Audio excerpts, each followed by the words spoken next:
Pak Haji, sebelum tanya-tanya jauh lebih lebar lagi, ya kita masuk langsung ke budidayanya nih Pak Haji nih. Siap. Ya, jadi kalau kita mau membudidayakan ayam kalkun, apa aja yang harus diperhatikan?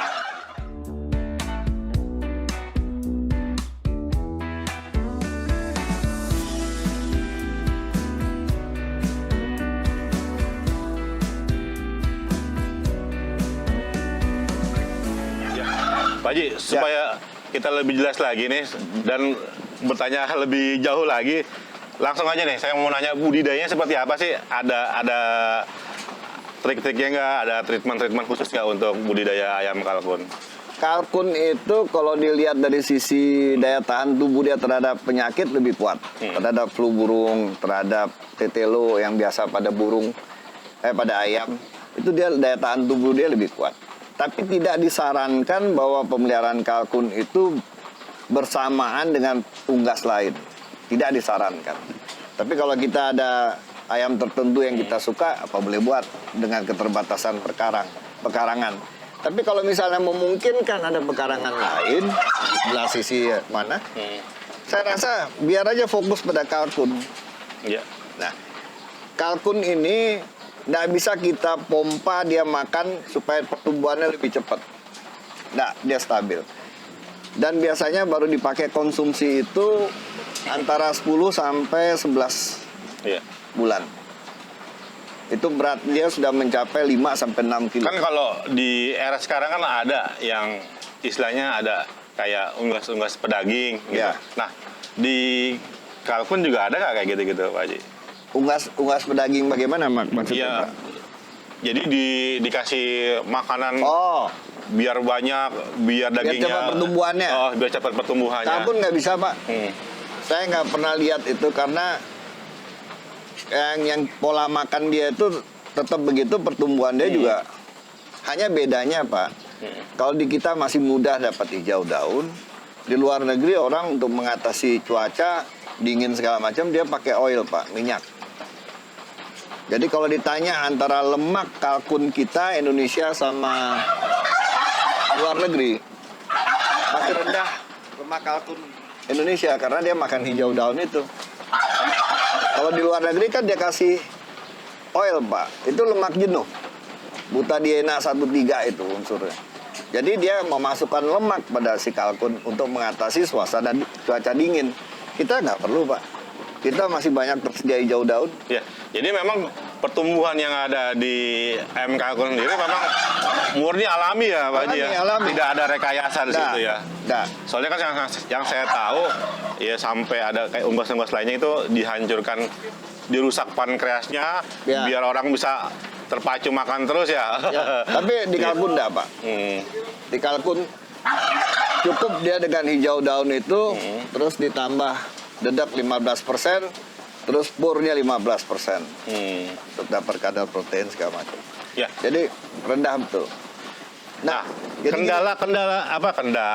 Maksudnya ideal untuk berternak ayam kalkun itu kandangnya seperti apa Pak Haji? Kalkun itu idealnya 1 jantan 3 betina Pak.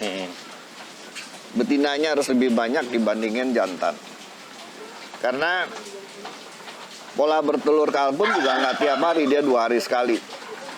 Kalau bicara volume, ini kan ukurannya 1 meter persegi dia lebih kurang. Pakai lahan itu hampir 1,5-an lah Pak. Jadi kalau ada 3, ya berarti atau 4 ekor, 4 kali 1,5 atau minimalnya 4 meter. 4 meter sudah cukup ya? 4 meter persegi. Nah, kenapa saya lebih suka kalkun ini pola kita kurung seperti ini? Yang pertama, kita bisa manajemen indukan Pak. Kalau indukan yang sakit kita bisa tahu. Yang kedua, spesifik kita ngelompokin. Yang brown kita kumpulin sama brown, albino sama albino, sehingga dia punya telur itu untuk diremin. Kalau orang pesen, saya mau telur yang albino, saya mau yang brown, bisa ketahuan. Bisa ketahuan. Ya. Yang ketiga, kita bisa tahu mana indukan yang tidak produktif lagi. Tapi kalau kita umbar, telur di mana-mana, sulit benar kita untuk dapat Pak ini telur yang siapa ya, yang albino apa ya. Baru kita tahu setelah kita tetesin dan umur 1 bulan. Ya, jadi lebih memudahkan pengklasifikasian ya Pak Haji ya. Betul.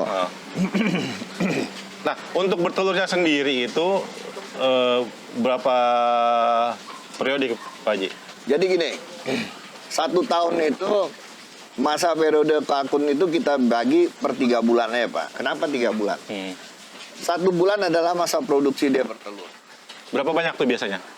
Berkisar 15 sampai 20. Oh, juga ya? Iya. Karena dia per 2 hari sekali.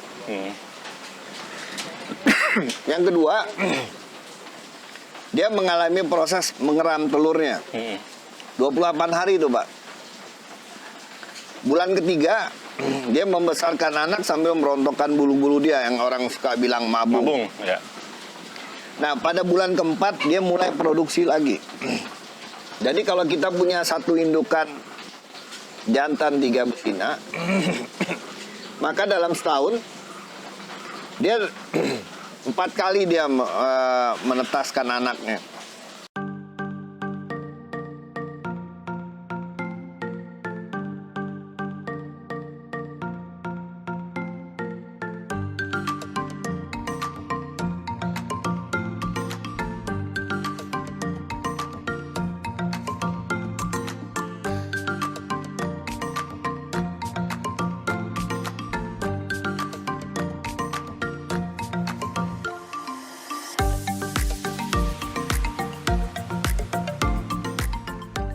Ini apa nih Pak Haji nih?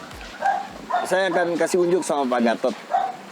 Kebetulan ini umur 4 bulan sudah menjalan ke 5 bulan nih Pak Gatot. Ada 2 ekor nih. Kalau 2 ekor Pak Gatot bisa lihat yang sebelah kiri ini yang betina, yang sebelah kanan itu pasti jantan. Kenapa Pak Gatot bisa lihat ya di sini janggutnya udah mulai Panjang ya? lebih besar dari yang pada yang betina. Terus piala dia juga yang di bagian atas hidung itu juga udah lebih panjang Pak. Nah dia pertumbuhan badan dia pun lebih besar yang si jantan gitu. Jadi Sama dia- seperti itu ya Pak Haji ya? Harus Iya, lebih besar iya. dia. Perbedaannya Pak, kalau betina itu pada umur 10 bulan dia mencapai 3 sampai 4 kilo. Si jantan itu bisa mencapai antara 5 sampai 6 kilo. Jadi 2 kalinya daripada berat betina. Jadi di sini udah bisa kelihatan nih Pak. Perbedaan antara betina mana, jantan mana. Tapi sebenarnya kalau seumuran seperti ini sudah enak dimakan belum Pak Haji ya? Bisa aja Pak. Yang seperti orang apa makan kambing balibu itu kan. Ah. Balibu. Bisa aja Pak. Bisa aja ya? Bisa. Nggak ada yang nggak bisa Pak. Iya, Gitu. iya. Cuman kalau kita mau dapat maksimal dia punya daging, kita nunggu antara 9, 10, 11 Iya. bulan. Itu di kisaran berapa beratnya tuh Pak Haji? Antara 5, 6, 7. 5, 6, 7 ya? Nah, Wah, Kalkun luar biasa. kita untuk mencapai di atas 10 kilo susah Pak. Tapi memang ada yang ada kalau di luar negeri bisa sampai 13. Saya tanya-tanya teman tuh. Ada Pak. Mereka juga di peternakan rata-rata 10, 9, 10 kilo. Iya. Masa di film Mr. Bean dia Pak yang di kepala dia tuh udah Masuk ya. Iya. Itu berapa ya beratnya ya? ya, bisa sampai 15-an itu Iya, Pak. iya. Kita enggak Pak, maksimumnya kita 6 sampai 7 Pak. Oh, itu juga sudah luar biasa sih Iya. Pak Haji ya. Sudah melebihi dari pada umumnya unggas-unggas di Indonesia ya Pak Haji ya. Sebetulnya nggak ada masalah Pak. Kita memasarin kalkun ini gampang kok Pak. Kita tinggal sama bagian gizi rumah sakit aja kita tahu, kita kasih informasi penelitian anak-anak dari IPB, hasil labnya ini loh. Tinggal mereka mau pakai apa enggak gitu aja Pak. Masa tamu VVIP dikasihnya broiler udah nggak nendang lah Pak. Ya kan Pak. Iya, benar. Tapi kalau dia tahu menu di rumah sakit itu ada kalkun, udah boleh pulang juga sama dokter, dia nggak mau pulang karena ada masakan kalkun Pak. Wah, luar biasa. Aduh. Ya kan? Iya. Pak Haji, Siap. rasanya sih seperti apa sih ayam kalkun itu Pak Haji? Hampir-hampir sama sama unggas. Cuman dia seratnya itu lebih kasar dikit. Saya pernah tanya sama chef Pak Sam Hidayat, dosen NHI juga. Pak Hidayat, kalkun itu apa yang enak kita masak. Kalkun itu belum populer di Indonesia, dia bilang. Jadi misalnya Pak Tepu mau bikin masakan, nggak usah ikut-ikutan masakan dari luar, dia bilang. Bikin aja kuliner Indonesia, tapi dagingnya pakai daging kalkun. Iya. Cita rasa tetap Indonesia ya. Nah, coba contohnya apa Pak Idat? Bisa bikin rendang, bisa bikin ayam kecap, tongseng, terus bikin apa namanya opor, bisa Pak. Sekarang harusnya kita mulai populer mengenalkan itu pada saat-saat Idul Fitri Pak. Kenapa tuh Pak Haji? Harga sapi gonjang-ganjing Pak. Oh gitu ya. Iya kan? Iya. 1 kilo harga sapi mulai dari 110 bisa 180.